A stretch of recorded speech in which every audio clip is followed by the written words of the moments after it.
कल्पना कीजिए, हिमाचल की ऊंची वादियों में एक ऐसा मंदिर जहां हर कुछ सालों में आसमान से गिरने वाली बिजली सीधे भगवान शिव के पवित्र शिवलिंग को स्पर्श करती है। इस अद्भुत घटना के बाद शिवलिंग पर हल्की दरारें आ जाती हैं और स्थानीय पुजारी श्रद्धा से उन्हें मक्खन और राल से संवारकर पुनः एकाकार करते हैं, मानो महादेव हर बार अपने भक्तों को नया आशीर्वाद देने लौटते हों। क्या ये केवल आस्था का चमत्कार है या फिर प्रकृति का अनोखा संगम? आइए, आज हम बिजली महादेव मंदिर की उस अद्भुत कहानी से पर्दा उठाएंगे जो हर तूफान के बाद अपने भीतर एक नया रहस्य छुपाए रहती है। बिजली महादेव मंदिर हिमाचल प्रदेश के कुल्लू जिले में समुद्र तल से लगभग 2460 मीटर की ऊंचाई पर स्थित है।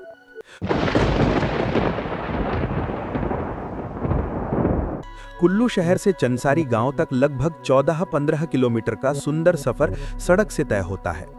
इसके बाद शुरू होता है 3 किलोमीटर का पैदल रास्ता, कभी पत्थर की सीढ़ियां, कभी देवदार के जंगलों से गुजरता ट्रेल।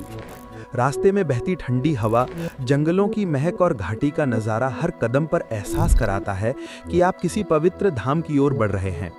लोक कथाओं के अनुसार बहुत समय पहले राक्षसों ने कुल्लू घाटी में उत्पात मचाया था। भगवान शिव ने बिजली का रूप धारण कर उन्हें नष्ट किया और यहीं विराजमान हो गए। तभी से इस स्थान को बिजली महादेव कहा जाने लगा।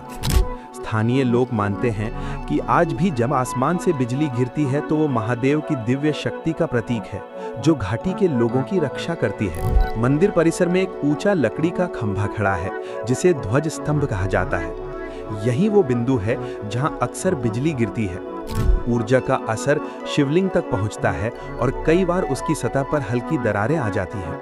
तब पुजारी बड़े आदर के साथ पारंपरिक विधि से मक्खन और राल का लेप लगाकर शिवलिंग को फिर से एक रूप देते हैं। ये अनुष्ठान केवल मरम्मत नहीं, बल्कि श्रद्धा और संरक्षण का प्रतीक है। मंदिर की बनावट अत्यंत सादगी भरी है।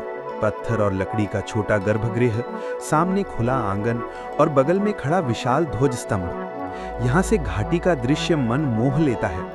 नीचे ब्यास नदी, चारों तरफ देवदार के जंगल, दूर चमकती बर्फीली चोटियां। वातावरण में एक अद्भुत शांति है, मानो प्रकृति स्वयं ध्यान में लीन हो। ये यात्रा केवल धार्मिक दर्शन नहीं, बल्कि मन और शरीर दोनों को ऊर्जा देने वाला अनुभव है। 3 किलोमीटर की चढ़ाई हर यात्री को प्रकृति के और पास ले आती है।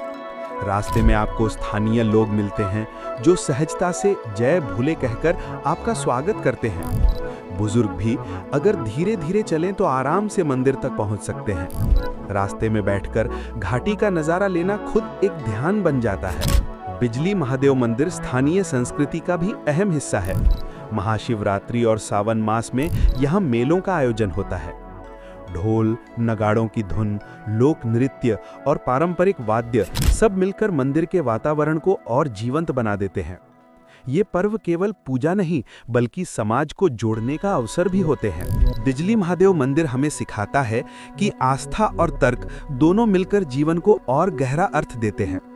यहाँ की हर घटना, चाहे वो बिजली का गिरना हो या शिवलिंग का फिर से एक रूप लेना, हमें याद दिलाती है कि मनुष्य और प्रकृति का संबंध संतुलन और सम्मान पर टिका है। जब आप यहाँ आएं तो केवल दर्शक बनकर नहीं, बल्कि उस अदृश्य शक्ति को महसूस करते हुए आइए जो सदियों से इस घाटी और इसके लोगों की रक्षा कर रही है।